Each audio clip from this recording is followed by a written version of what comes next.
In this lesson, we're going to focus on the lifecycle methods of the iTwin viewer. In order to understand these methods, first we need to know about the key components of the viewer. The three key components of the iTwin viewer. There is the iModel app, which has access to the various iTwin platform APIs and services.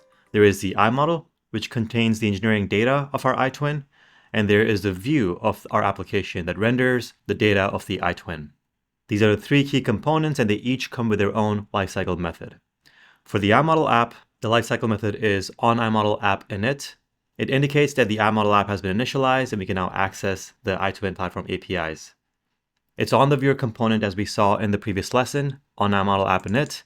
In this case, we're using it for initializing some UI components. Now we got rid of our UI component, so we can pretty much get rid of all this UI code and we'll replace it with a simple console log that tells us that our iModel app has been initialized. Let's hit save, check out our application, open up our log here, and we can see iModel app initialized. Hooray! So that's the first lifecycle method. The iTwin.js initialized, that's not us, that's the viewer itself, so don't worry about that message. All right, so next up, we have the iModel. Now the key lifecycle method here is onIModelConnected. This is when our iModel app has connected to the iModel and we can now access the data inside the iModel. This is a very key event because we can now query the contents of our iTwin. onIModelConnected is also on the viewer component. We can go ahead and add the parameter for it. I'm on onIModelConnected. I'll add a new method here, onIModelConnected. And let's define it up here. I actually already have some code on my clipboard that I am going to uncomment here. But this is what onIModelConnected looks like. It comes with an iModel connection parameter. Think of this as the database handle in our application. It allows us access to the data inside our iModel. For example, in the case of the house model, we can use it to query the elements inside the model, the list of smart devices. In this case, we'll do a simple console log that prints the name of our iModel. Let's save, go back to our viewer, allow it to refresh, and you can see iModel app initialized, hooray. And then after that, we connect it to the iModel, which is the My Smart House iModel. This takes us to the last lifecycle method, which is on the view itself. And the method is onViewOpen.